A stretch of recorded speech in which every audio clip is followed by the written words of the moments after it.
Welcome to another fun-filled edition of Second City Sports Zoom Style. Zoom Style. Along with Lakeena McGee, I am Sidney Brown. You can follow yours truly on the Twitter and the IG at SidKid80. Once again, at SidKid80. That's SIDKID80. SIDKID80. And I'm almost at 100%. You follow me at Keena McGee on the Twitter and at Keena_McGee on the IG. You can follow this podcast, Second City Sports, first right here on YouTube at War Media. Once again, at WARR Media. Videos drop every Monday and Friday. Once again, videos drop every Monday and Friday for a sneak peek. You can catch the audio version of this program, which is at War on Anchor, which is released every Tuesday and Saturday. Once again, the audio version of this program is released every Tuesday and Saturday. That's at War on Anchor. We're available on all podcast platforms, including the iHeartRadio app. Just type in that search engine box on all podcast platforms. We're available, WARR on Anchor. Go to our website, weareregalradio.com. And you can follow us on all social media platforms. That's Facebook, Twitter, and Instagram. And right here on YouTube at War Media. Once again, at WARR Media. That's Facebook, Twitter, Instagram, and YouTube. Thank you in advance for your support. Like, share, subscribe, and tell your friends. Yes, and we are unapologetically fun. Lakeena, let's get this out the way. If you're a Chicago baseball fan, it was not fun this past weekend. One win out of 7 games for both of our Chicago teams. We'll get to the Cubs in just a moment. They were the only baseball team to have a win. Lakeena, let's get the garbage out the way. Let's talk about the Chicago White Sox. They were swept by the Houston Astros in all 4 games. The first game of the series last Thursday, they got trounced. Last Friday's game, they lost in a heartbreaker. Saturday's game in front of a national audience, they did not look good. And there was some stuff that I want to discuss with you that I've heard during that broadcast on Saturday. We'll discuss in just a moment.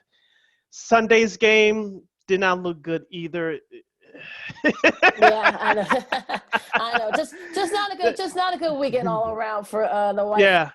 Look, I'm not going to freak out just yet. I mean, this is what happens when you're not 100%, like I am right now. I'm getting better, but, this is a whole different story. But, yeah, the White Sox, this is sort of like when you're shorthanded. Unfortunately, this is sort of like, especially when you have a hot team like the Astros. They've been a hot team for the last month. Unfortunately, this is sort of, we saw what happened. You saw how dominant they were on Saturday and Sunday, those weekend games. Also Fridays, too. Friday's game was just terrible for the White Sox. And White Sox fans should not freak out. You guys should not freak out just yet. I know Sid's got something to say. And I know what you want to ask me, too. We'll get to that in a bit. But, yeah, this is sort of one of those things where you just aren't there yet. Now, hopefully, once Eloy is able to come back and and everything else, maybe Rick Hahn will maybe make a trade. We'll see. Again, we'll talk about that later. But it's just sort of like, that's just. But right now, the White Sox, they might be the best team in their division, but they're probably are not there yet as the best team in the AL. That's a fair assessment, and as usual, Lakeena steals a couple of my talking points, but I'll elaborate off of that. First, them not being at 100%, we know this just about for the whole season, and they've been doing it with smoke and mirrors. Are they still a good baseball team? Yes. Am I worried? Not yet, but you are concerned. Now, the starting pitching, this is really the worst stretch of the season there. As of this recording, They are currently on a 4-game losing streak as they'll take on the Pittsburgh Pirates for a quick 2-game series in PNC Park starting tonight, for those of you listening to our audio podcast. I'll say this for the Sox. GM Rick Hahn, I've given him credit all season long for having depth on this team. They cannot afford to have any more injuries. I know there's some Sox fans that are going to say, well, Rick Hahn needs to make a trade now. Folks, how this is going to play out, he's going to wait till after the All-Star break. Not too many teams make trades before July 4th, folks. And especially even though we don't have the expanded playoffs this year, thank goodness, but everything's back to normal. More teams are going to be in the wild card race because you have the first 2 teams that finish in the wild card race. They face off to represent their respective leagues in the wild card. So things will get back to normal as far as that is concerned. But Rick Hahn, I think he's doing this correctly. You wait out to see what this team needs. I'm sure he knows what this team needs by now. Yeah. They need a bat, and they need another veteran bullpen arm to help them out.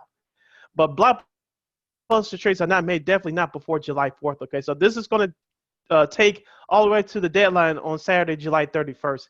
This is how it's going to play out. If they make a big deal before then, I'll be shocked. But for the White Sox, from starting tonight in Pittsburgh until the All-Star break, the only teams that you're going to play over 500 right now with their record, I think they're a game or two over 500, which is Seattle, which they're going to come in here on the south side this coming weekend. But outside of that, you play Pittsburgh, you play Detroit. I don't have the rest of the schedule in front of me, but you play Minnesota as well. So you have 18 games remaining between now and the All-Star break. You should be fine. So, well, but getting back to the starting pitching. This is my original point. Getting back to the starting pitching, this is the worst stretch they had as a rotation so far this season. Am I worried about that as a group? No. I think they'll be fine. I trust Lance Lynn, who stunk it up on Saturday. These things happen. I think he'll be fine. Dallas Keuchel, who started to turn around a little bit, he didn't look good on Sunday. I think he'll be fine. I think the one pitcher that I'm worried about is Dylan Cease. Cease went back to some of those bad habits. Yeah, I'm not ready to throw the baby out with the bathwater on him just yet. The lesser of the concern in that rotation is Lucas Giolito. I think he'll be fine. But the one that I'm worried about is Dylan Cease. Like I said, I'm not ready to throw him out the rotation yet. You have to give him a chance to bounce back between now and the All-Star break. So I think this team is carried by their starting rotation. I think they'll regroup, especially with the teams that we mentioned coming up. So they should get healthy and rebound right before the All-Star break. Now, their bullpen has been taxed because the starting pitching has not lived up to the expectations. But the reason why I for that is because the offense is hit and miss. We mentioned this team doesn't hit a lot of home runs, in which is okay. But you still got to create opportunities, force the issue, and that's something that this team does not do on a consistent basis. Yes, the majority of that is the reason that they cannot do that is because of injuries. But this team needs a big bat in the lineup. Where you're going to get it, I don't know. I'll let GM Rick worry about that. But this offense, I think it will be fine in the short term. But in the long term, if you think this is a roster that could go deep in the playoffs, you're sadly mistaken. Well, let's start with the Cease. With the Cease, he showed a lot of bad habits in that Thursday game against the Astros. Just did not look good at all. And I kind of feel like the Astros are one of the top teams, hitting wise in the major. So I wouldn't feel too bad about it if since Cease really he did not have his best stuff. I mean. Actually, none of them did. Lynn had his worst start, easily his worst start this season. Keuchel didn't have a good look against his former team. Look, I'm not worried about them right now. They get Pittsburgh. They're finishing up a 2-game. They're starting a 2-game against Pittsburgh starting tonight. Then you got Seattle. Then you got four as you know, Minnesota. 3 at Detroit. 3 more against Minnesota. And 3 more at Baltimore as you finish up before you get to the All-Star break. So there are chances there where the White Sox can kind of get back into it, sort of get back into their groove. So I'm not worried about them. Now, as far as the trades are concerned, look, I guess what Eduardo Escobar from the Diamondbacks, that's the name that's being flown around as probably a potential replacement for Madrigal. I mean, there have been some names we thrown around for the bullpen. So I think right now, look, Rick Hahn didn't get this far by being dumb, okay?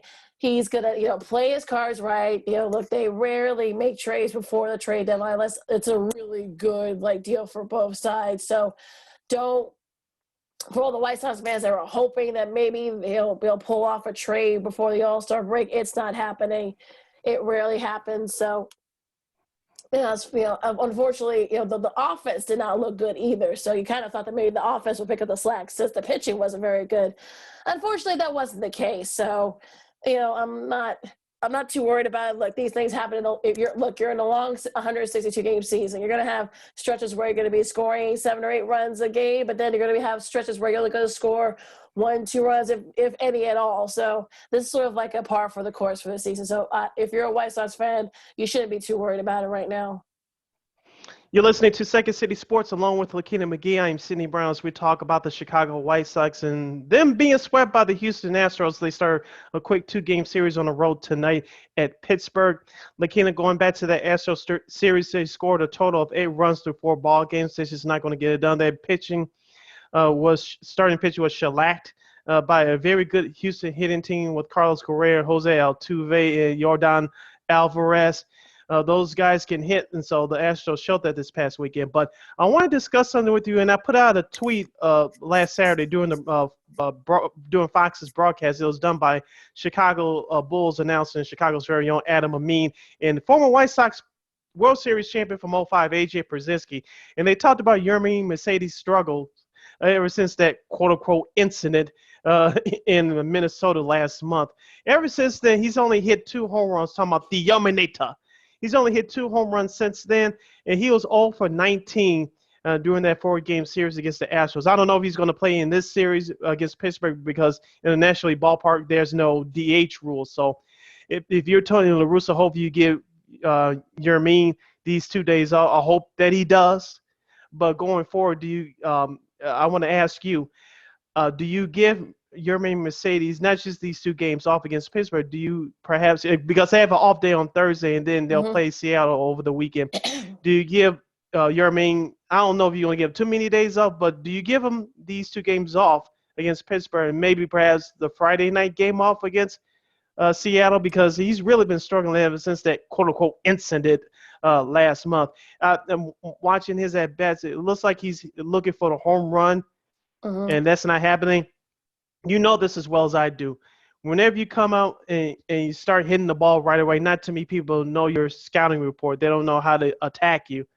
When the tape is out on you, you have to adjust, and Yermin has failed to adjust to what the opponents have done to him.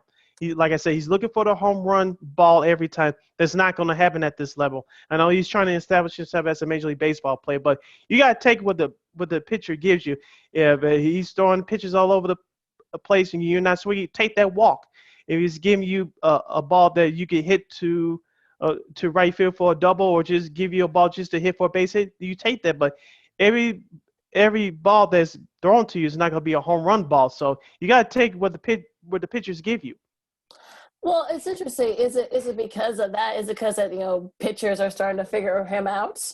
I don't know. I mean, this is his first full season in the major, so maybe pitchers are starting to figure out what kind of pitches he'll hit and trying to trap him. So I mean, look, I hope that maybe he can get out of it. I mean, again, this is sort of par for the course for a young season. You're going to go through slumps, but I would probably give him a couple of games off just to kind of get his head right, get his mind right, and just try to see if it is it doesn't seem like it's a physical issue, but it's more mental. So I think maybe he needs to kind of get off for a little bit to kind of decompress and do whatever he needs to do so he can get back to being the Yermaneta. Finally got Lakeena to do it. Also, going back to the Astros series, Tim Anderson didn't look good at the plate. He struck out 3 times on Sunday, and his defense was not good either. Actually, his defense has been more than above average. Right, not lately. It's been good this season, but during that series, especially the last 2 games, not good. Hopefully he'll get it turned around. And so that was one of the main things that stuck out to me watching that series against the Astros. That game on Friday was a heartbreaker. They should have won that game. Carlos Rodon pitched his you-know-what off.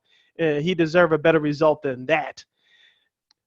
But Saturday's game and Sunday's game, it was just very disappointing. I wasn't in our last episode, Lakeena, we were coming off of that first game of that series. I said, don't worry about it. The Sox should get back on track. But these last 2 games, this is the worst that I've seen them look this season.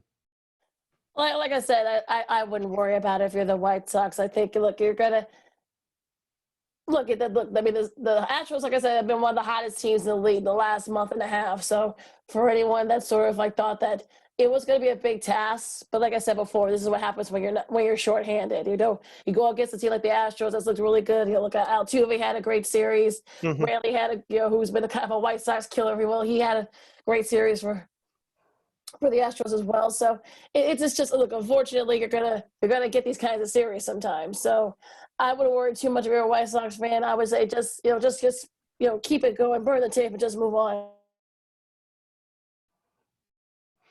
Yeah, and if you're the White Sox, you have no choice but to do that as you start a two-game series at Pittsburgh tonight. This is a team that you should be.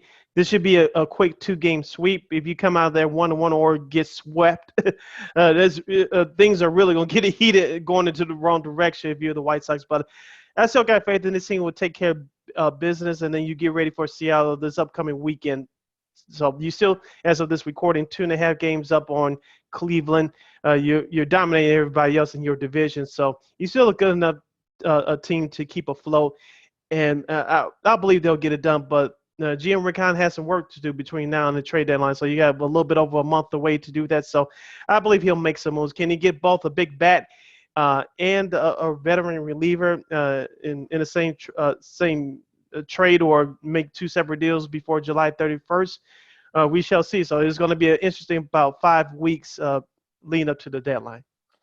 Should be very interesting. Listen to Second City Sports along with Sydney Brown. I'm Lakeena McGee. Let's go to the north side for a second, Sid. Unfortunately, not a good series for the Cubs. On the flip side, they actually were able to get one win, but they lose 2 out of 3 to the Marlins. But look, just kind of go back to where it was, in the playoffs. The Marlins dominated the hitting, and unfortunately they couldn't. Unfortunately, the Cubs couldn't hit. Now, fortunately for that Sunday, that rubber match, they were able to kind of muster up a win, which is good. And they didn't actually have their best hitting performance there either, but they were able to pull it off. So, Sid, what do you think? That starting pitching did bail them out on Sunday. Shout out to Alec Mills. He had 3 strikeouts, but he shut out 6 innings of good ball, shutout ball for the Cubs. They took advantage of some Marlins mistakes early, and so that's kind of what this team identity is: get enough offense, use great starting pitching, especially we talked about their bullpen over the last month, which been lights out, and you saw them crack in the first 2 games of the series against the Marlins. They turned it around on Sunday. You still have Cal Hendricks, who won his last 7 starts. He's starting to turn it around.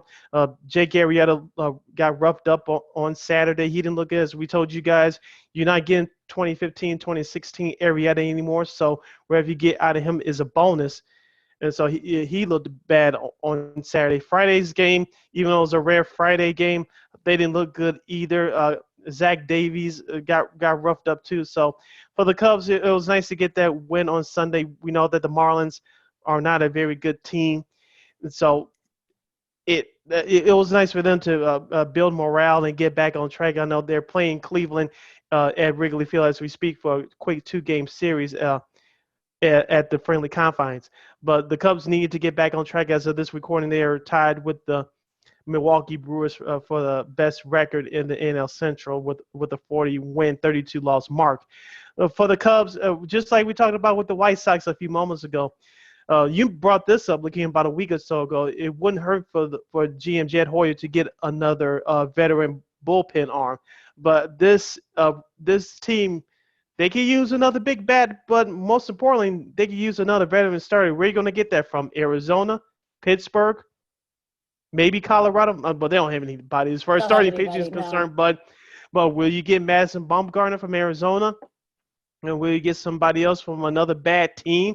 So there's not too many great options out there right now as we speak, but more names could be popping up between now and July 31st, since we have 5+ weeks or so until the trade deadline. But the Cubs' biggest need is that they need a veteran starting pitcher. Can you count on Jake Arrieta? As we said, no, anything you get out of him is a bonus at this point. Zach Davies, can you count on him to be consistent? No. Alec Mills, it was a great performance on Sunday, but can you count on him? I know you threw a no-hitter a couple years ago, but can you really count on him? Not now. Right now, no.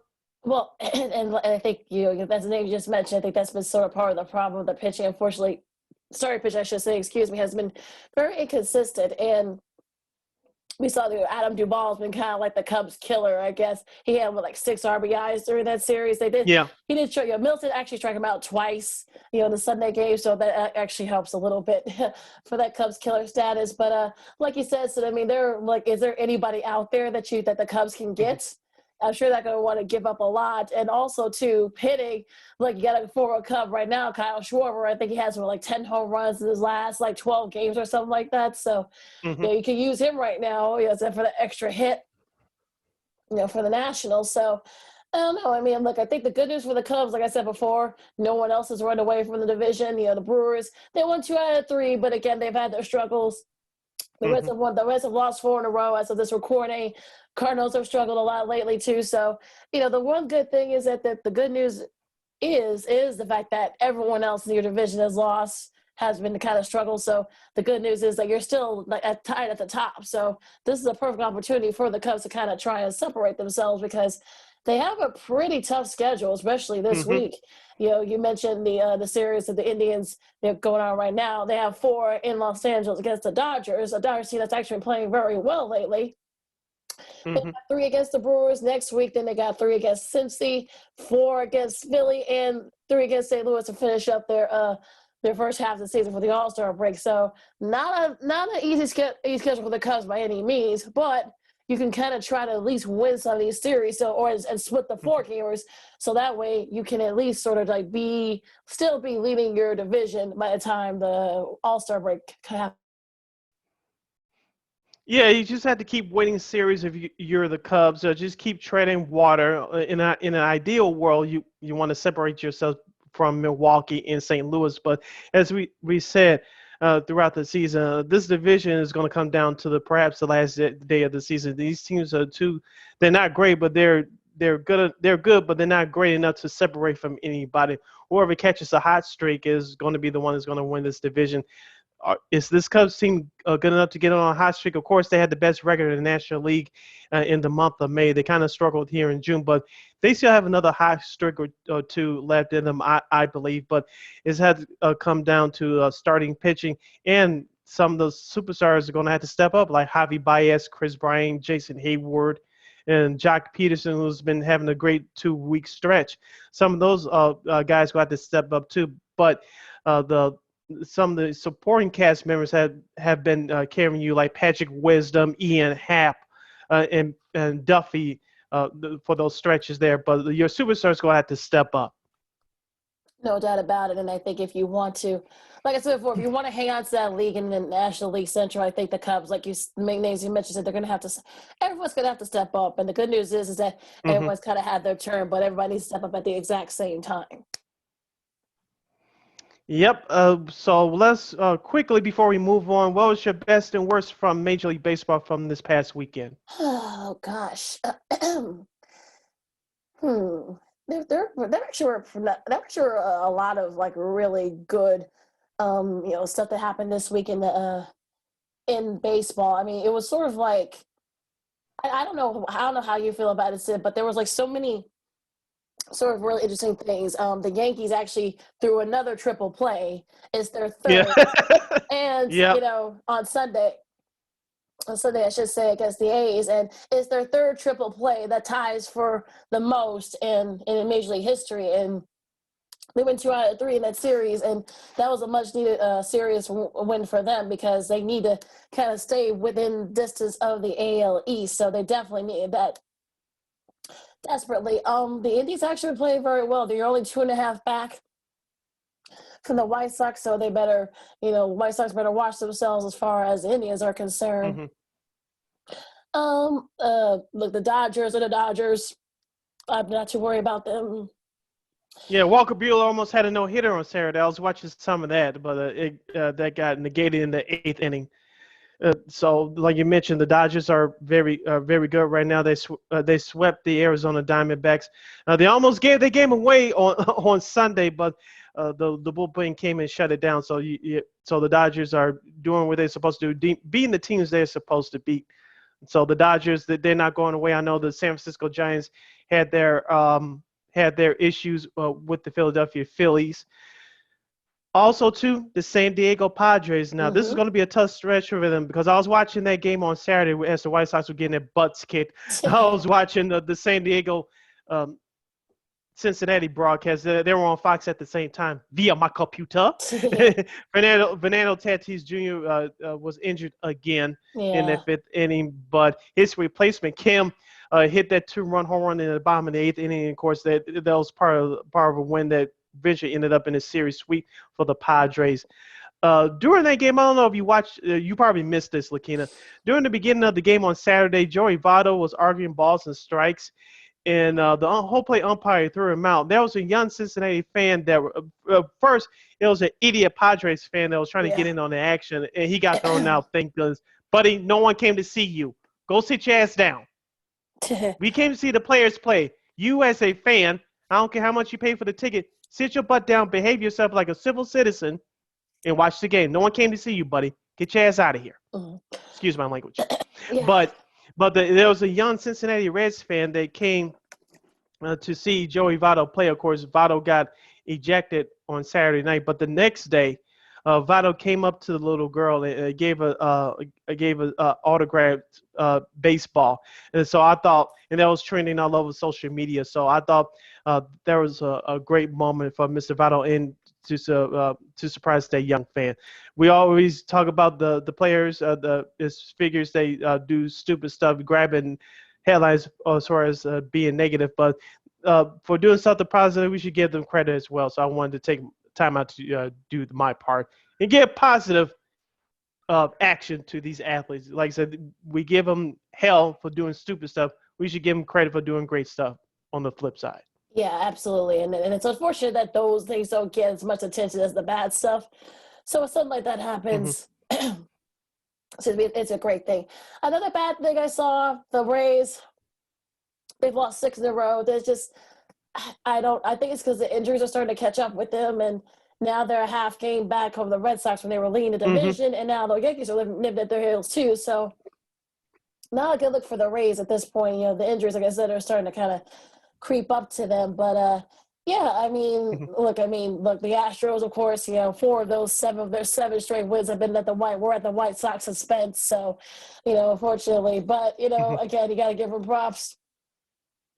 It's between them and the A's in that AL West. That's going to be a very interesting division too as we get closer and closer. The AL East is going to get very interesting too. I mean, no one's going to run away with that division. I think it's going to be interesting who makes some moves. The Braves, they're trying. They're trying to kind of inch their way back up. So hopefully maybe they'll start to get it together as well. So definitely a mixed bag in Major League Baseball this weekend. Yeah, a couple of the quick notes from baseball before we move on. You mentioned the Atlanta Braves. Their game Saturday was rained out, so they played the split doubleheader on Sunday and split those 2 games against the St. Louis Cardinals. Boston, I checked out some of that series against Kansas City. They lost 2 out of 3 in Missouri, so Kansas City's they still hanging around. A couple of games below 500. The Toronto Blue Jays, they took care of business against the Baltimore Orioles. I did watch some of that game on Saturday. They were down by 3 runs in the 9th inning. They scored 5 runs during that inning, especially those 5 runs with 2 outs remaining. Baltimore, as we told you guys, they're one of the worst teams in baseball. They're going to struggle.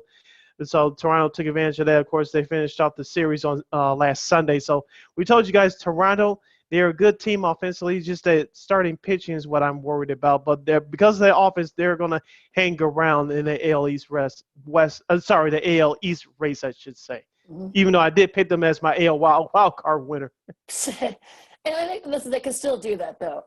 So I'm not too worried about the Blue Jays. Like I said before, their pitching is sort of like if anything, it kind of deters them from taking the next step right now is their pitching. So their hitting's fine. They got the hitting down to a science, but it's the pitching. They need to step up their pitching. Hopefully, they'll be able to do that in the next couple of years. They got a lot of room in the salary cap to play around with, so to do just that.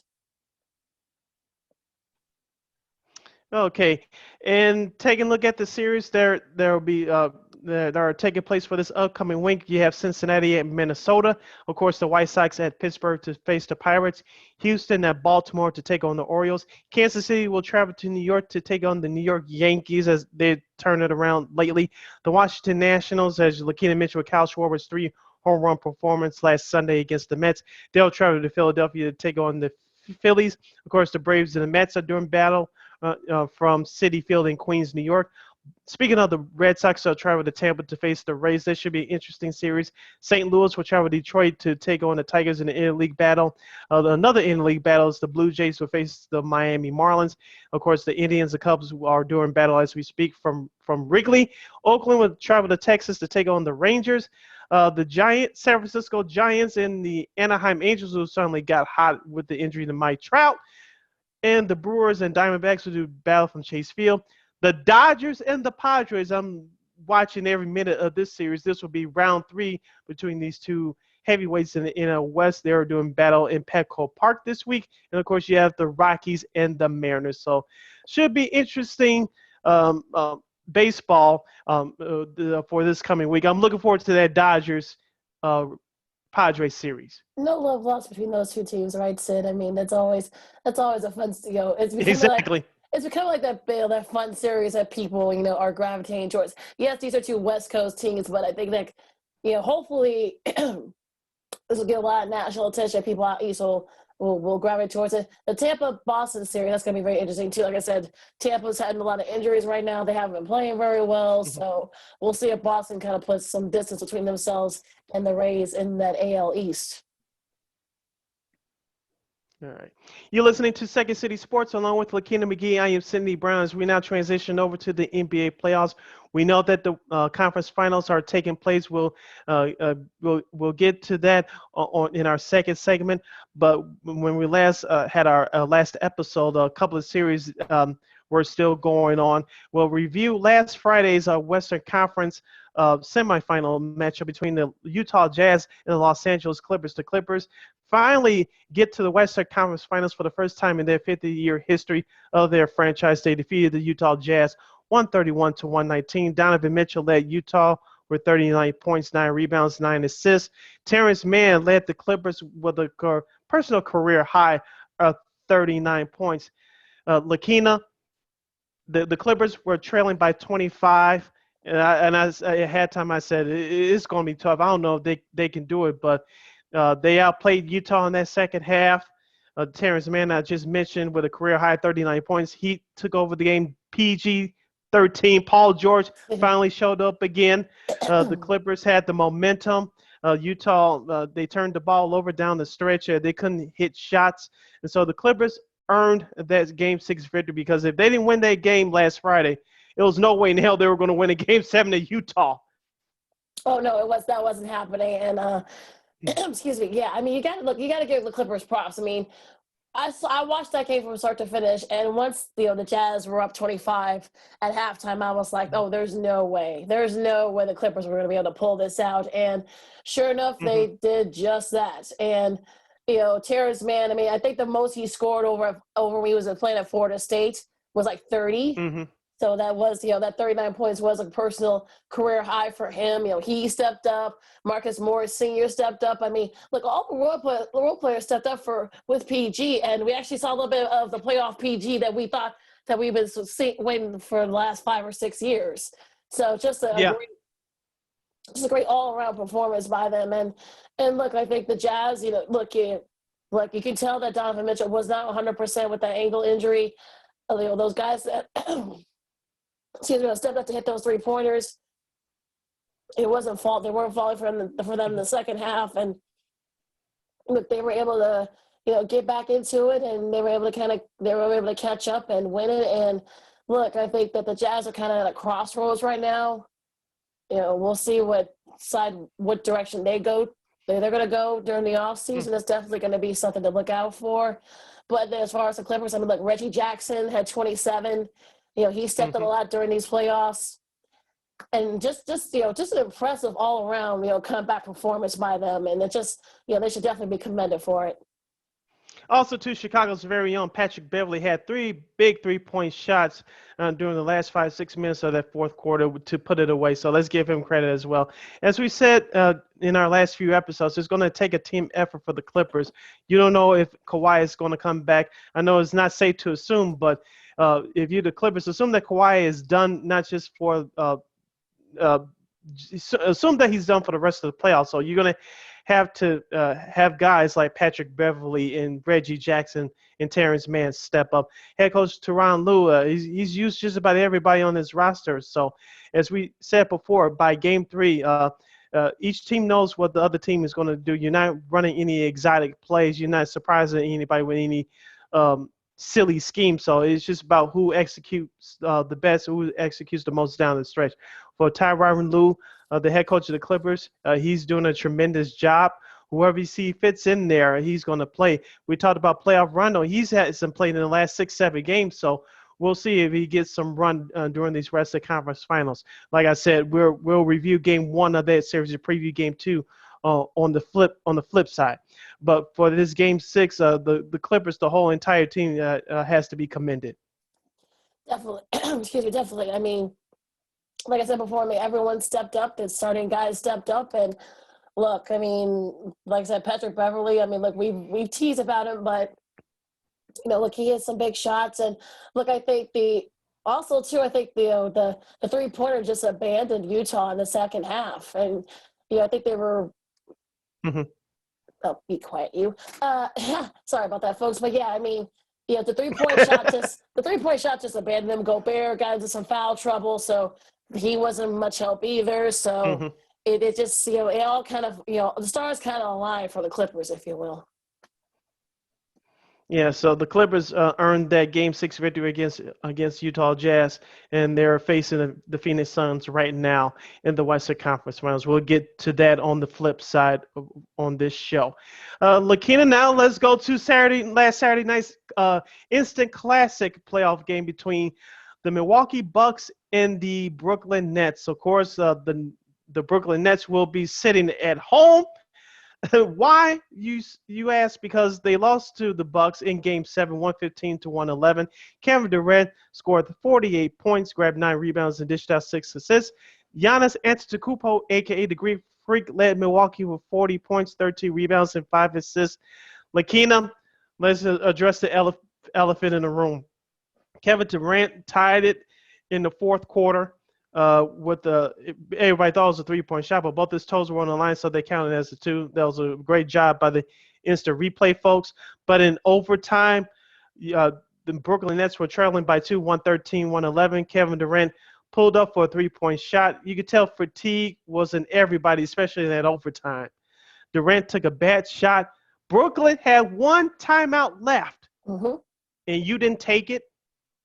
That doesn't make any sense to me.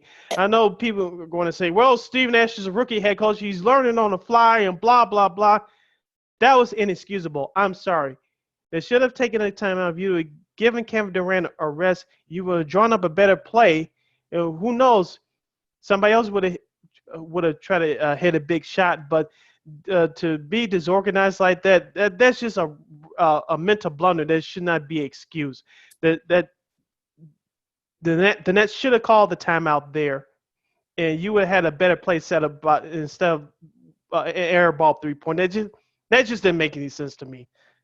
Well, and also too, remember they had about 6 or 7 possessions where they came up empty. They were up by 4 points, and they could have just they could have went for the knockout punch, and that whole thing would not even have been an issue. People forget about that too. So. And also, too, like you said, Harris missed some key shots. He missed a three-pointer that probably could have, ended up sealing the victory for the Nets. That's what you pay him to do. Griffin fouled out, unfortunately. You can tell Harden, was trying, but you can tell that he was starting to wear down.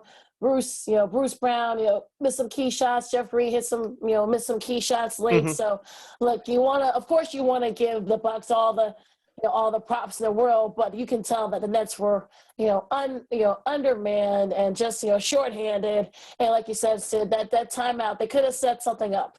A lot of people say, well, Nash probably didn't want the Bucks to set up a defense. Well, you can tell that Durant was gassed. KD was totally gassed, just completely gassed. Yeah. You can tell. And just imagine, you had 7 seconds, a little over 7.5, 7.6 seconds left. You could have given them a couple of minutes to rest, to rehydrate, get some Gatorade in them.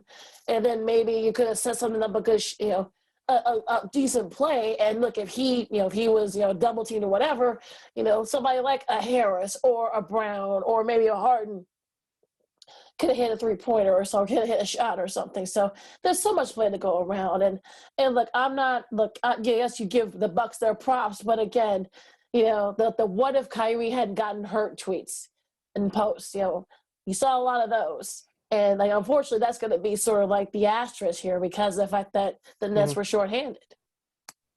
Yeah, the Nets still should have won this series even without Kyrie. They were the better team. You saw that differently through the first two games. Remember those first two games when the Nets went up 2-0. They were playing without James Harden, so I see where people go with that. But the Nets they gave it away. Now on the flip side, Milwaukee did what they had to do. PJ Tucker, we know him and Durant had their issues obviously on the court throughout this series. PJ Tucker in 30 minutes of action before he fouled out, he had a total of 11 big points.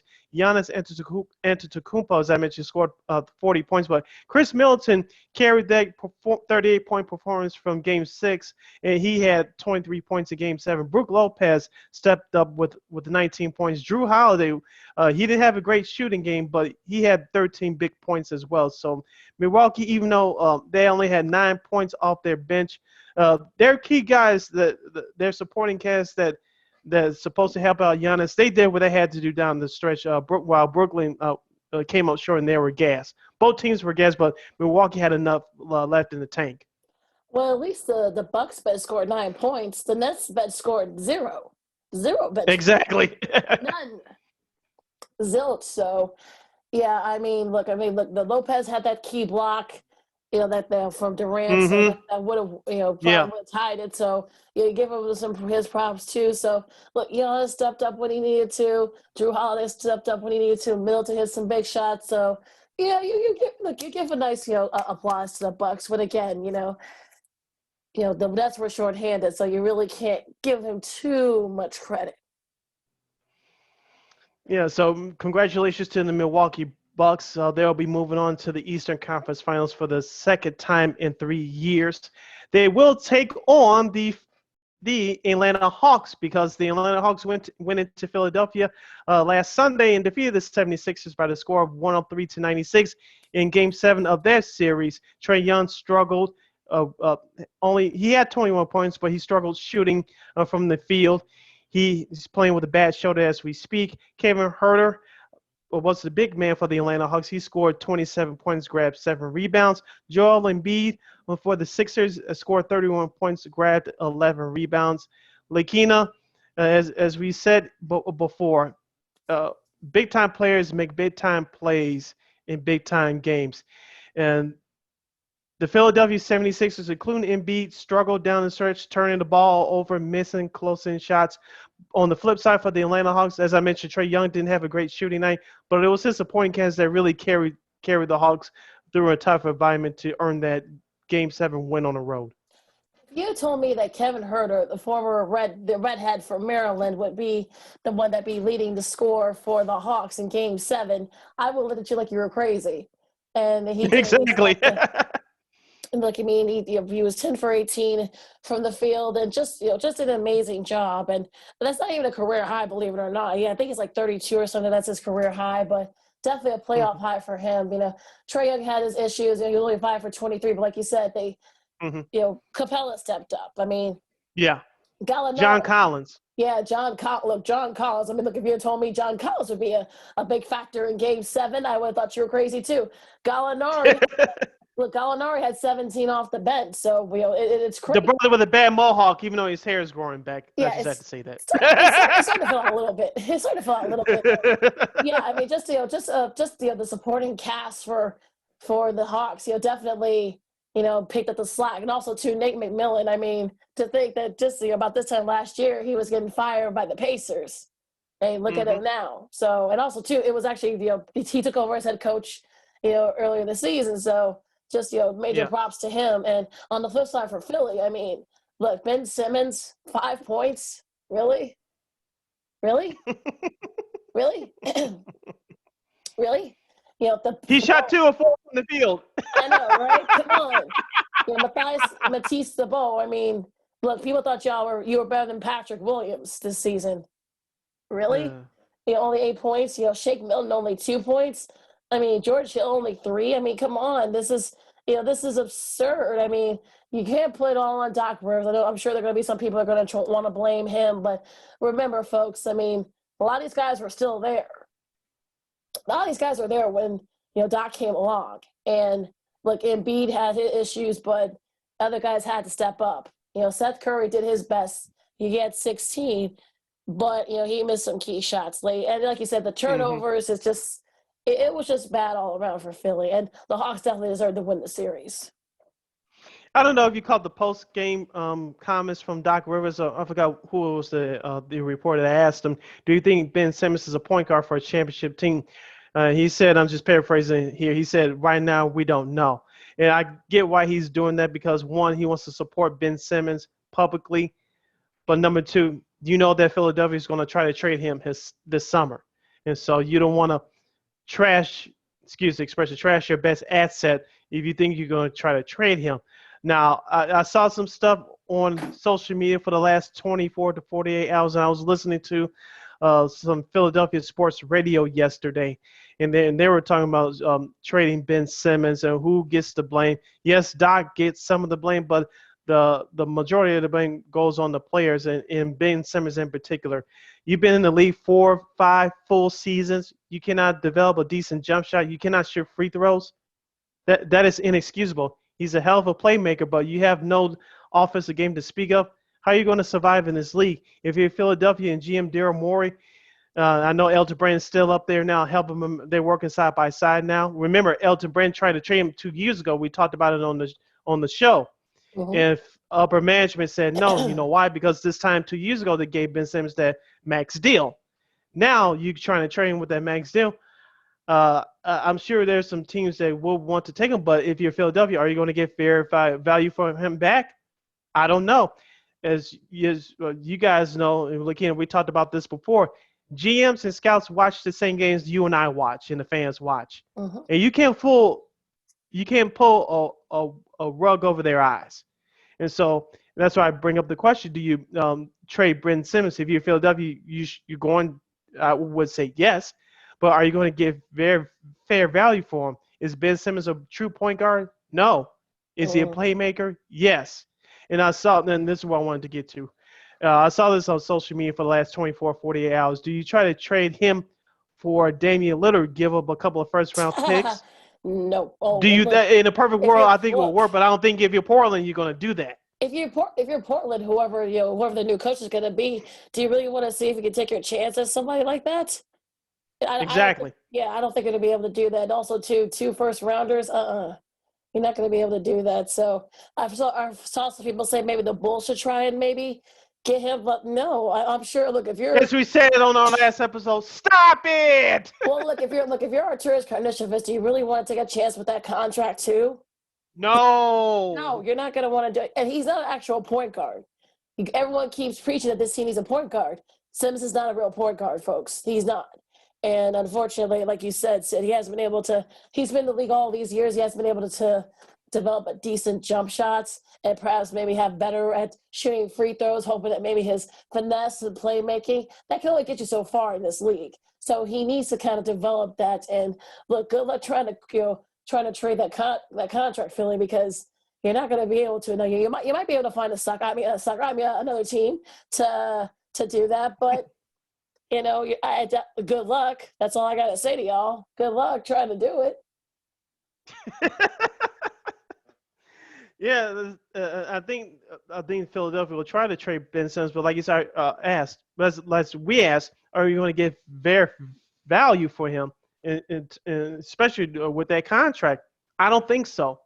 You may have to get a third team involved, which I doubt that's going to happen, but I think they missed the mark on trading Ben Simmons. I know that there were reports out there before this season that it was a deal on the table to bring James Harden over to Philadelphia for Ben Simmons. The trade was nixed by the Houston Rockets. Of course, Harden was traded to the Brooklyn Nets days later. But I think Philadelphia missed the boat on trading Ben Simmons. You could try this summer, but if you find a fair deal, bless your heart. But I don't know if they're going to find that deal. I just don't think they're going to be able to find a fair value for him. I just don't think it's going to happen.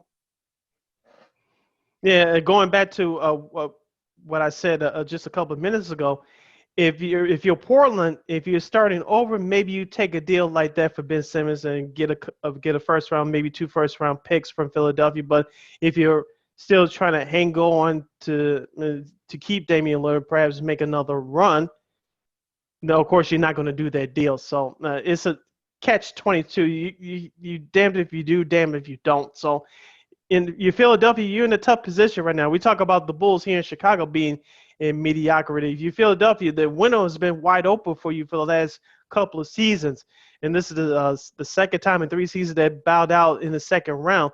And in my opinion, you had a better team 2 years ago when you had Jimmy Butler, but since you couldn't stand Jimmy Butler, you let him go to the Miami Heat, Yeah. and look where you are at now. Look where he is too. So Yeah. come on now. All right. So that wraps up our first segment of Second City Sports. We still got a lot to do though, still, Sid, because we're gonna talk about preview the conference finals. The first game of the Western Conference Finals have already played, in a breakout performance by one of their stars from that conference finals between the Clippers and the Suns. We'll break down the Bucks and now Hawks Eastern Conference Finals, and also too some history made over at Torrey Pines in the U.S. Open, and a big ruling that could change the way college athletes are compensated. You listen to Second City Sports along with Cindy Brown on Lakeena McGee. We'll catch you on the flip side. Welcome back to Second City Sports Zoom style. Zoom style. Along with Lakeena McGee, I'm Cindy Brown. You can follow yours truly on the Twitter and the IG at CK80. Once again, at CK80. That's SIDKID80. SIDKID80. And you can follow me at Keena McGee on the Twitter and at Keena_McGee on the IG. You can follow this podcast, Second City Sports, first on YouTube at War Media. Once again, at WARR Media. You can follow the podcast, the audio version of this program, at War on Anchor. Once again, at WARR on Anchor. We're available on all podcast platforms. You can go to our website, weareregalradio.com. And you can follow us on all social media platforms, Facebook, Twitter, Instagram, and right here on YouTube at War Media. Once again, at WARR Media. That's Facebook, Twitter, and Instagram. Thank you very much for your support. Like, share, subscribe, and tell your friends. Yes, let's continue the fun as we talk about the NBA playoffs. Let's go to the Western Conference Finals first, Lakeena. Game 1 between the Los Angeles Clippers and the Phoenix Suns took place last Sunday. Game 1 goes to the Phoenix Suns, who are without Chris Paul. Of course, on the flip side, the Clippers are without Kawhi Leonard. Game 1 was close at the end, but the Phoenix Suns dominated throughout. Devin Booker led the Suns with a personal career high 40 points. The series high, it was just one game, but Devin Booker led the Suns with 40 points, 13 rebounds, and 11 assists for a triple-double. Paul George led the Clippers with 34 points, 4 rebounds, and 5 assists. Lakeena, what stuck out to me was it was a total team effort from the Suns, as we'll talk about the role players in just a moment. The Suns, their role players came through. Devin Booker took charge, led the way for the Clippers. You could tell fatigue will start to set in with them, even though they played last Friday to close out the Jazz in an emotional comeback series where it takes all the energy out of you coming back from 25 points to close out of the series, which they did. But you could tell fatigue, both physically and emotionally, was setting in for the Clippers. They fought back hard, made it a game at the end, but the Phoenix Suns, the way I watched Game 1, they were in total control from start to finish.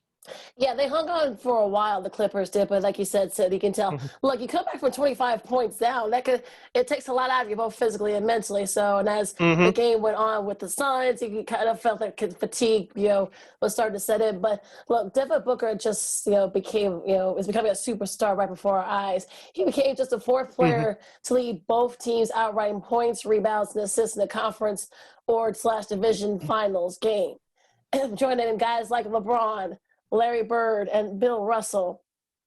Of course, he's the first Suns to do that, but just amazing what he's been doing. And also too, like I said, we'll talk about the role players, but Booker kind of picking up the slack since, of course, CP3 not being there because of COVID protocols and such. But look, I think he made some big shots late, just when you thought that the Clippers were starting to kind of catch up. Booker hits a big shot to kind of slam the door on that. So Mm-hmm. just an overall a great performance by him, and a great overall team performance by the Suns. Yeah, breaking down the box score from the Suns' Game 1 victory, talking about the role players, Jay Crowder had 13 points in 33 minutes of action.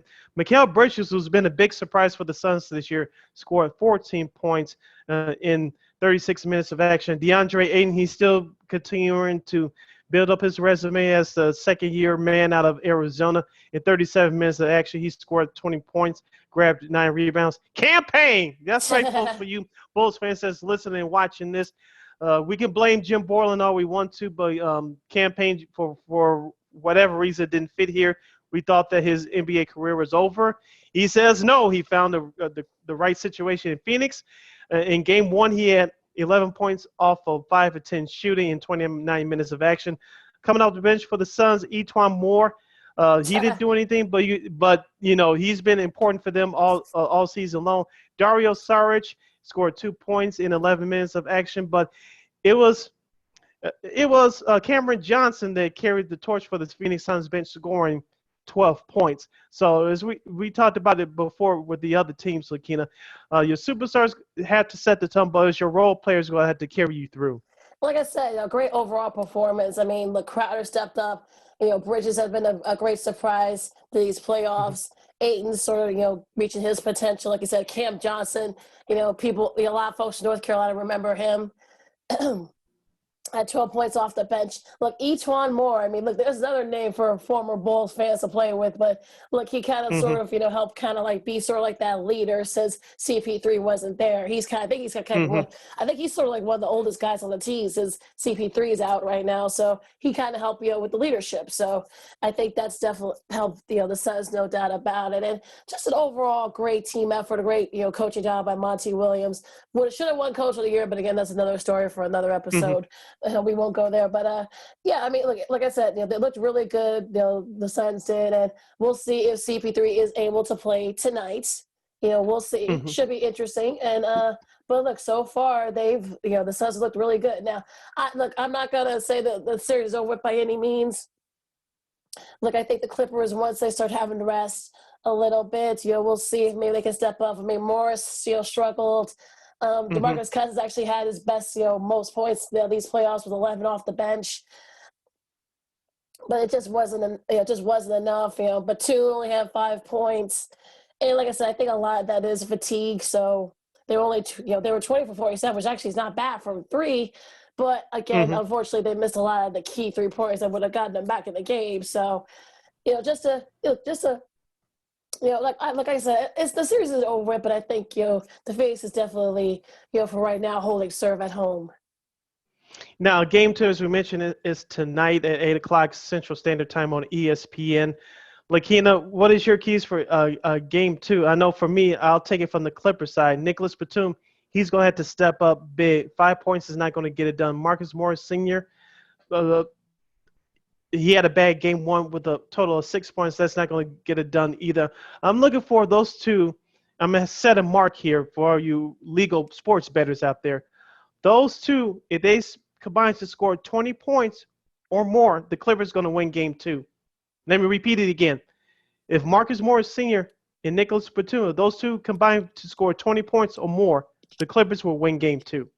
If they don't, then it'll go down the whole 0-2 quickly. I'm with you. The series is not over, but someone else is going to got to help out Paul George and Reggie Jackson. Yeah, someone else got to step up. Man didn't have his best game either. He only had 9 points, so hopefully he can kind of step up as well. Now, as for if you're the Suns, the important thing is that hopefully Chris Paul will be able to play Game 2. So if he is able to play Game 2 tonight, that's going to make a whole lot of difference. And look, I think if he can kind of like control the tempo, control the get that balanced score that you've been getting from these last couple of series if you're the Suns. So if you could just keep that up, I mean, Campaign keep up what he's been doing, Ayton keep up what he's been doing, Bridges doing the same thing, get some key points from guys off the bench. I think you can go up 2-0 if you're the Suns, and then, like I said, if your CP3 gets cleared to play, even better. Now, I'm keeping it on the Clippers angle side of things. Devin Booker goes off on you for 40 points. For a defensive adjustment for tonight, do you double team him every time he gets the ball? Do you disguise a special defense to try to stop him? Or do you just let him go off and try to contain some of the key role players, like Mikal Bridges and Campaign? I think What do that's you do what to stop Booker? I think that's probably what they're going to do. I think they know they're not probably going to be able to stop him because they did try to do that a couple of times to try to double team him. It still didn't work. Mhm, So I think if you're the Clippers, you probably say, you know what, look, let Booker score as many points as he needs, as he mhm, wants, and then probably just slow down Crowder, slow down Bridges, slow down Payne, slow mhm. down Ayton, just or CP3, if he is allowed to play. So I would say try to maybe go that route and just hope that your guys can step up. Now, who's going to be the best defender on Booker? Will it be Paul George? I don't think he's going to guard him for the whole game, but do you throw PG 13 to guard Booker? Do you throw out Rondo? You know he got some run on Sunday. Do you throw Rondo out there? I don't know if you're going to throw Reggie Jackson out there because he's not a world's greatest defender either. So who's going to be that guy to guard Booker the majority of the time? Oh, do we just want to do it by committee? Yeah, that's probably what they're going to do, right? I mean, do you try to get Jackson on him? Maybe. Do you try to get Beverly on him? Like it didn't work so well the first time. Do you try to have Rondo be the one to try to control him? But that's going to be easier said than done. So it'll be interesting to see what they do. So Mhm. what about you? What about the Suns? On the flip side with the Suns, what do you think the keys for them to win? Game 2 tonight. Yeah, like you mentioned, the role players are going to have to step up again, assuming that CP3 does not play. Jamison Crowder's got to have that shooting touch once again. Campaign, can he bring that hustle and the energy that he's been bringing throughout these whole playoffs?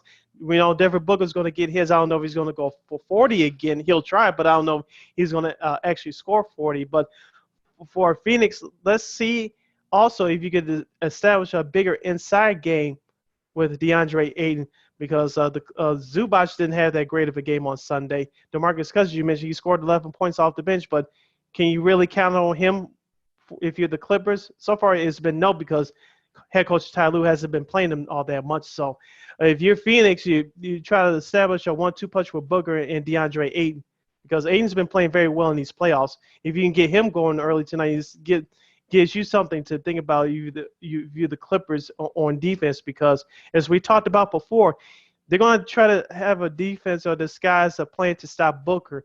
But if you feed DeAndre Ayton, that's going to give Clippers defense that much more of a problem. Yeah, and I think that's going to be the key right there.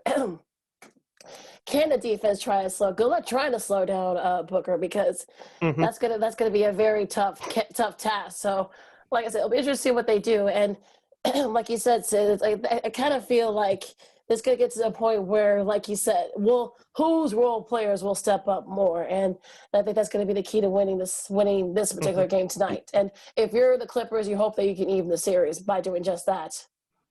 Yep. So as we mentioned, Game 2 will take place tonight in Phoenix. That's 8 o'clock Central Standard Time on ESPN. Let's go to the Eastern Conference Finals. Lakeena, it will take place at Fiserv Forum on Wednesday. That's tomorrow. That's at 7:30 on TNT. It's between the Atlanta Hawks and the Milwaukee Bucks. Lakeena, I know glancing at this matchup on paper, I'm sure if not all of the experts are going to pick Milwaukee in 5. Some probably will have it in a sweep. I'm sure if you're a logical analyst like yours truly, you will pick Milwaukee in 6. For what the Atlanta Hawks have done throughout these playoffs, you got to commend them. Like you mentioned in our last segment, head coach Nate McMillan took over this team for Lloyd Pierce midway through the season. He's posted a 35-15 record ever since he took over. Trae Young, in his first playoff performance, the third-year man out of Oklahoma, he's been tremendous even though he's playing with a bad shoulder. The role players have stepped up for Atlanta. Some people may call it smoke and mirrors. Maybe they'll be what it is after all is said and done. But for right now, you have to give them their props. Now, Milwaukee, this is where they should be. Okay. And I know on paper they're the better team, and they survived Game 7 against the Brooklyn Nets, even though Brooklyn gave that game away. Mm-hmm. But Atlanta, it's not going to be as easy series as people think. Okay. Atlanta, they can shoot the heck out of the ball. I know Milwaukee has a favorable matchup on paper, but Atlanta has nothing to lose. They're playing on house money. If you're Milwaukee, you can't just think that you can waltz through the Atlanta Hawks. You haven't earned a damn thing yet. Yes, you're in the Eastern Conference Finals. You got Philadelphia. You're not facing Philadelphia. And you got rid of Brooklyn. Congratulations on that. But this is where you're supposed to be, especially given the recent failures over the last 2 or 3 years. So you should be able to win this series. But you think you're just gonna walk through the Hawks? You're kidding yourself. And also, too, we want to mention that the 4 teams left, Suns, Clippers, Hawks, and Bucks. Neither of those teams have won a title since the NBA-ABA merger back in 76, 77. So we're going to have a new champion that's going to be either going to win their first, like the Suns and the Clippers, or going to be winning for the first time in a long time, like the Hawks and the Bucks. So, well, actually, the Hawks were in a different city then, but that's, again, we talked about it a couple of podcasts. The St. Louis Hawks. Yep. Oh, exactly. So, and no folks said to not Google that.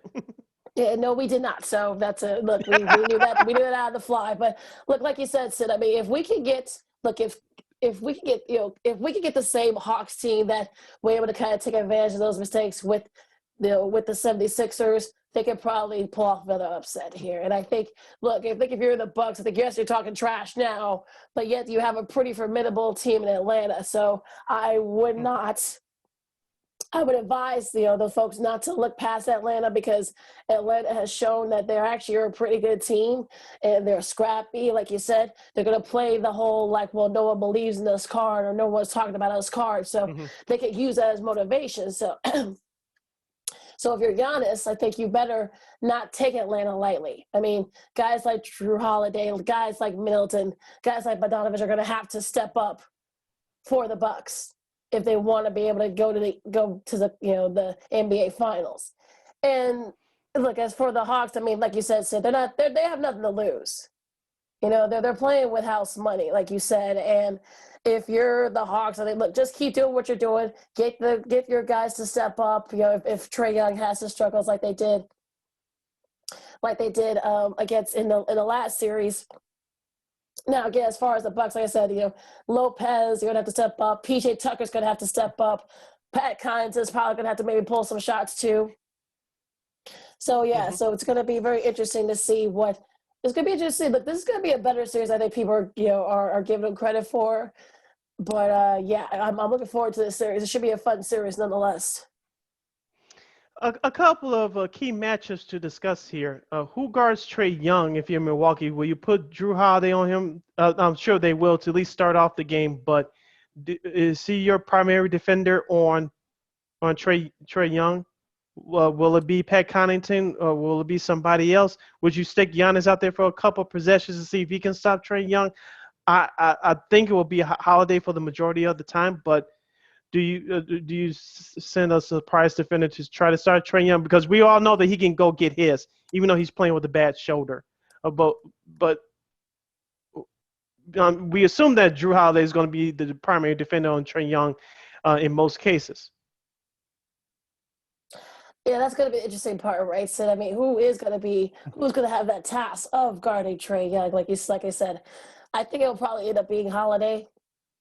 For the most part, they may try to stick Tucker in there. I don't know, but again, because we'll see. Maybe Huntington will probably be playing more minutes, maybe fours, and they might try to do that to him. But it's going to be a tough task to try to guard Trae Young, no doubt. So, but if they're going to be guarding him, we'll leave the door open for guys like Clint Capella, guys like Kevin Porter, guys like the supporting cast for the Hawks. So I'm kind of wondering, like, if you're going to try to risk, Trae Young. I mean, look what happened. You tried to do like that whole thing with Trae Young, and Trae Young struggled, but yet the rest of the a lot of their supporting guys stepped up. So that's sort of like a catch-22, if you will.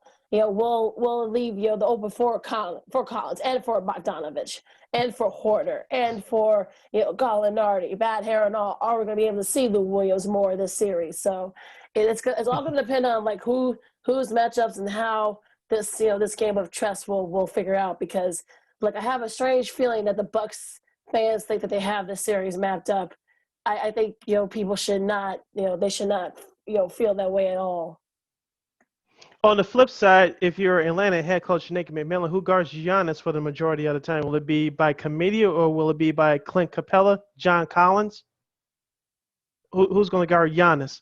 Or do you just say, Well, let Giannis get his and maybe try and steal the playbook from the 2019 Toronto Raptors and let everybody else, let's see if his supporter can't beat you. I think they'll probably be Capella, but like you said, I think they may do the whole by committee thing. It's going to be very interesting to see what they do with this because I think, look, it's going to be hard to slow down Giannis unless you actually, you can catch him in a very bad game. So it's going to be sort of like one of those things where you're like, okay, if this guy's going to be double teamed, we'll open the door for some of the other guys like Tucker, like Drew Holiday, like guys like that. So like I said, it's all going to depend. Look, the coaching's going to be, to me, it's going to be the coaching. Cam Budenholzer, your favorite said Ken Budenholzer sort of like get over that hump and sort of Stop like, it! I was being sarcastic, say relax. I know. But but also too, Nick McMillan, I mean, like if he's going to sort of play around with some matchups too, sort of like, switch some things up. So to me, I think coach is really going to be the factor here, I believe. Yeah, so we talked about many times before the playoffs about matchups and adjustments, who comes up with the best game, and most importantly, which players executed. So it's going to be a fun series. Wherever the outcome is not going to be easy. As you mentioned, Lakeena, if some Milwaukee Bucks fans think that you have this wrapped up in the bag, see you in 2 weeks in the finals, you're kidding yourselves. You sadly mistaken overlooking this Hawks team. Which is not a smart thing to do. I would not do that if I were a Bucks fans. Wouldn't be the smart thing to do because look, you saw how Knicks fans and also Sixers fans are feeling right now. So do not take Atlanta lightly. Just saying. All right. We're heading down the home stretch the last few minutes of today's episode of Second City Sports along with Lakeena McGee. I am Sidney Brown. Lakeena, I know you watched some golf over the weekend along with some soccer. Let's get to your report, first starting with the U.S. Open golf.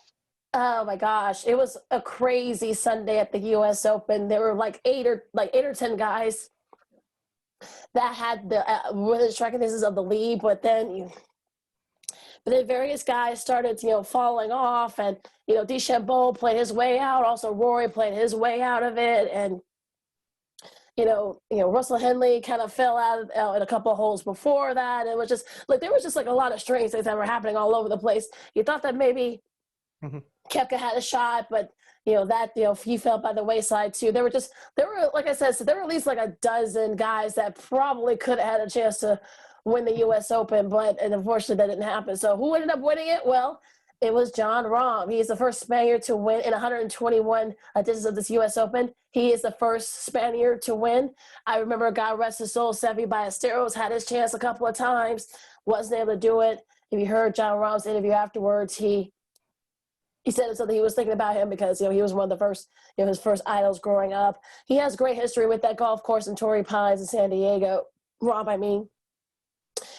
won his first PGA Tour event there. He proposed to his wife, his girlfriend then, Kelly. He was able to share that moment with Kelly and their newborn son and, with his parents. Because if you guys remember, a couple of weeks back when Jon Rahm was in the memorial, he found out he tested positive for COVID. And lost the chance to win that tournament. He could have won that tournament easily. Got the all clear. He came back and was able to win birdie 17 and 18, which has never happened before at the U.S. Open. He's only the fourth guy to do that, joining guys like Tiger, Charles Schwartz at the 2011 Masters, also too. Mickelson at the 2013 Open Championship to do that. And look, if you listen to his post presser afterwards, look, he put it all in perspective. He said, look, it wasn't fair, but he knew that that's what they had to do. And he said himself, look, he lost a really good friend of his to COVID last fall. So he was able to put all that into perspective. And the fact that he was able to come back and was able to win it and kind of like clawed his way, Oosthuizen, unfortunately, couldn't, pull out some of the shots. And like I said, some of the other guys I mentioned, just played their way out of it, and the fact that Rahm was able to kind of get in there and win. And look, it's congratulations to him. He was due for a win in the major, and I'm sure it's going to be a first of many for him. It was just a great, fun around the U.S. Open all around. Oh, of course, I know the soccer is going on right now. The Euro 20 20, of course, is taking place this year because of last year's pandemic. Did you have the chance to watch any of it? Yeah, I did. They're going into sort of like finish up their opening group, group play. They're going to go to knockout rounds this weekend. So some of these matches are finishing up. Italy's looked really good. France, they had that tie with Turkey, so people were wondering, like, is there some, little holes there? Netherlands looked really good. Belgium has looked really good. England, we'll see what they do in their final group match tomorrow. So, like I said, I think France is still a favorite, but like I said, it's a little more wide open. But like I said, Italy's looked good. The other teams I mentioned look good. Netherlands looked good. So Switzerland too. So we'll see how it goes once we get to the knockout rounds this weekend. Like I said, what do you think about the golf? Like, I know you watched were able to watch a little bit of it. I didn't get a chance to watch any of the golf. I saw the highlights of it. A great story for the champions. So you like to see and hear about inspirational stories. Of course, many athletes come through humble beginnings and in different situations. So it helps what shapes them to become great athletes and great people for what they are. So it was a nice story. So you can't complain about that. So, if you don't like a nice story, a nice comeback story, something's wrong with you. You're just a very mean person. You listen to Second City. Exactly. You're just listening to Second City Sports as we're heading out the home stretch along with Sydney Brown. I'm Lakeena McGee, and Sid, you got a story that could probably change how colleges are, and amateurism is defined. I'll set this up and I'll let you take it from here. But we talked about it with college basketball with different rule changes that players, if they're not happy with their player time, they can transfer almost on the spot. Of course, we talked about the retirement of now former head coaches Rory Williams and Coach K, Chicago's very own from Duke. And you're seeing the changing of the guarding college, how college basketball will be ran. We know that the NCAA is a bunch of crooks, so we've known that forever. But there was a ruling that came down from the Supreme Court on Monday, and I think it's going to change the way that that college sports is ran. We talked about it a couple of years ago, looking that the athletes they're supposed to get paid now in some way, some form or fashion, and within the next couple of years or so. And I wanted to turn over to you that will this ruling by the Supreme Court change anything on that? Of that, will things will remain quote unquote status quo? I'll believe it when I see it, right, Sid? I mean, this is sort of one of those things where that's why I asked that question. Well, look, I think the NCAA, I think they had to figure that this was a unanimous ruling by the Supreme Court. I mean, they can't agree on what day it is, but they can agree on this, which is sort of like, if you think about it, kind of the weirdest thing ever. But I think everyone agrees that this is like free labor is not political inducing anymore. You can't afford to have that kind of thinking. So if you look at if a musician can get signed to a record label, or if a scientist, if they have some big breakthrough, they can be eligible for like the Nobel Prize or something. If a literature major can be eligible for the Pulitzer Prize, there's no, and get some money from that. There's no way that an athlete who is playing whatever sport, football, basketball, baseball, softball, volleyball, lacrosse, what have you. There's no way that these guys and gals should not have a chance to, make some money off their likeness. And it's long overdue. And I feel like, again, I'm sure the NCAA is going to try to finesse their way out of this, but I'm hoping that, they can kind of try. But there needs to be some new leadership there. Mark Everett is not. They need someone who's more progressive, and he just needs to go. So it'll be interesting to see how this, where this goes from here. But like you said, Sid, I mean, how much will this change? How are they going to? They're going to try to put a cap on how much money can be made off their likeness. So again, it's one of those days where I'm happy for the ruling, but I'll believe it when they actually take it into effect. Here's the thing: we talked about this before.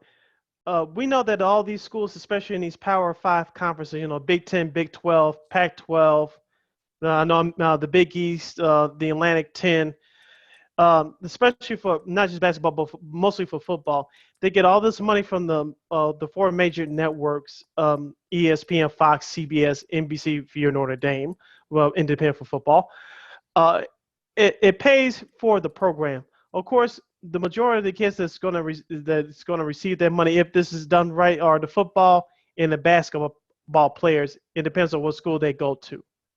But my worry is, maybe this is just wishful thinking on my part, but how are these schools in the NCAA going to divvy up their money fairly? Are going to divvy their money up fairly? And how's it going to trickle down to the other sports like tennis and golf and swimming? Because let's be honest here, I'm not saying those other sports are not important, but they don't generate as much revenue as football and basketball, and it depends on what schools you go to. So how are those athletes going to divvy up? Are they going to receive any of their money at all? Of course, let's be honest here, they're not going to receive as much as a football and a basketball player. I know it stinks for those that want equality, but the way it is, more interest is drawn to football and basketball first. The way the system's set up right now, the money that's generated with these major universities, like I'm just throwing it out there, like University of Texas and Michigan, football and basketball generates the most money. It pays the bills, not just for those programs for football and basketball, but it trickles down to the golf team, swimming, gymnastics, and so on and so on. But will those athletes, I hate to say it, those, and I'm using this term respectfully for lack of a better term, will those second-class athletes, how will they benefit, if not at all, besides just their programs being kept on campus for another year? I think that's the thing that's going to be figured out, right? Mm-hmm. The fact that you've got these secondary schools, the Olympic sports, if you will, and I think that's going to be kind of like the thing. Where are they going to be able to kind of do just that? Are the swimming and diving teams and the gymnastic teams and stuff like that, those types of sports, are they going to kind of be, the sort of like, are they going to be used as sort of like the fall people, if you will? So I don't know. Mm-hmm. I just, I just, for the life of me, I just can't figure out how the NCAA can't just come down and use common sense. We know with big corporations, in any industry, common sense goes out the window, except when you want to try to cut your losses. Okay, but if you're the NCAA, this shouldn't be hard to figure out. Maybe I'm looking at it wrong. I don't know. Well, look, I think Jay Billis has been a champion of this ever since he was in college over at Duke. So he's been a big champion of this. So look, I don't know look, he said that it's always good. Like I said, they're gonna try to finesse their way out of this. We'll see what they do. We'll see if they're gonna try to put the cap on how much money that they can be made for the like this. So I just, at this point, who knows? But there needs to be some new leadership at the NCAA, though. I just think that's sort of like the thing. That's kind of like really the big thing. There needs to be some new leadership. I couldn't agree with you more. A couple of other notes before we close out, Lakeena. It was announced on Monday that the Olympics, which will be set for July 23rd next month in Tokyo, Japan, they're only going to allow up to 10,000 local citizens to attend these events. Assuming they're going to get vaccinated, I'm not sure, but there was, of course, we talked about this back in March, that any other fans that want to attend these games, they're banned. So no one else outside Tokyo can attend these games. So it's going to be up to 10,000 local fans that attend these events for these Olympics next month. And so that news came out on Monday. I want to get your quick thought on that. Yeah, I saw that earlier. Like there have been a lot of division, like I said, in Tokyo right not to even have these games. They're going to do it they might do it behind closed doors. They may just keeping it local spectators up to only 50% and capping it about 10,000. And I'm assuming that a lot of them are going to be vaccinated. So I just don't know. I mean, I know there have been a lot of, division in Japan about even whether or not to have these games. So the fact that they're going to limit it to like 10,000 people, they're not going to be able to, yell or scream. They'll be able to clap, but they're not going to be able to yell or scream. So it's just like, okay.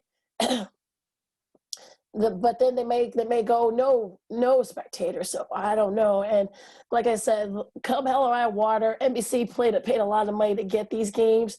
So come hell or high water, they're gonna try and get these games going. So they're gonna make sure these games happen. So for people who we're hoping that maybe they may cancel the games. That's not happening. Yeah, we said this before. This is not going to happen. There's too much money involved, not just with NBC here in the United States, but the IOC, even though they're a bunch of crooks too, it's all about money with them at the end of the day. So, like you said, unless it's a natural disaster, heaven forbid that happens, these games will go on. So, we talked about this before in a couple of episodes ago. It's going to be interesting with the time difference, what with the Peacock service that they have in terms of NBC Universal and what they're going to show in prime time. You cannot stop everything, especially with social media. We saw this in the last two Olympics, 2012 and 2016.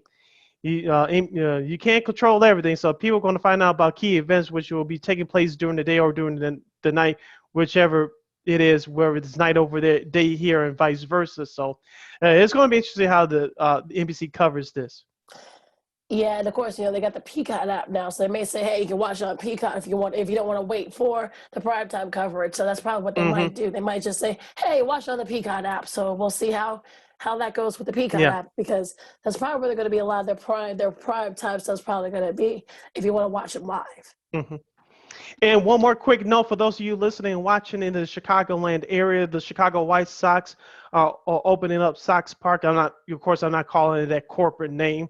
Get over it. They'll be opening up to 100% full capacity this coming Friday against they'll take on the Seattle Mariners. You know where to go to get tickets. We don't have to tell you how to and where to go get tickets. You know where to go get your tickets. So I'm here to tell you, as a Sox fan, go get your tickets. I know the team is currently struggling right now, but they're still a good team. They need your support. We as Sox fans have 8 capacity sellouts so far this year. The weather is getting good, even though it's hot as you know what right now. The team is hot. Go support your White Sox. They will be open up to full capacity for now until the end of the regular season. It starts this Friday against Seattle. Go get your tickets. You know where to go get them. Yours truly is going to be out there for his 6th game of the year. I just purchased my tickets yesterday. I'll be out there on Sunday to watch the White Sox take on the Mariners. So there's no excuse, White Sox fans. I don't want to start the whole Cubs Sox thing because that's childish, but we know that the Cubs have the 3rd highest ticket prices in Major League Baseball. There are affordable seats, so everybody can come out. No excuses, folks. So come out. If you haven't had a chance to catch a game this year, then now here's your opportunity. It's open up to 100% full capacity. There's no excuse. Go get your tickets. You know where to go get them. Support the White Sox. This is a special team. This is a special season up to this point. Get your butt out there to go to Sox Park. And there are a whole range of ticket prices, start from $10 on up. So go support the White Sox at Sox Park. Absolutely. So, just go on the White Sox website. All the information is there for the tickets. Like you said, Sid, they have like the most economical, ticket packages in the league. So, yeah, I think they're like near like the bottom tier. So, look, it's affordable. Like you said, the season is very special. If you want to be part of the season, check them out. And you have no excuses now. It's going to be full capacity starting this week. So, let's get going. Yep. The Sox team really needs your support, so go out there in Sox Park to catch a couple of games. On that note, you can follow yours truly on the Twitter and the IG at SidKid80. Once again, at SidKid80. That's SIDKID80, SIDKID80. You follow me at Keena McGee on the Twitter and at Keena_McGee on the IG. You can catch this podcast, Second City Sports, first via the visual right here on YouTube at War Media, and once again at WAR Media. Videos come out every Monday and Friday for a sneak peek. Once again, videos come out every Monday and Friday right here on YouTube at War Media. You can catch the audio version of this podcast. That's at War on Anchor. That's once again at WARR on Anchor. The audio versions come out every Tuesday and Saturday. Once again, every Tuesday and Saturday. We are available on all podcast platforms, including the iHeartRadio app. Make sure you type in that search engine box, WARR on Anchor. You can go to our website, weareregalradio.com.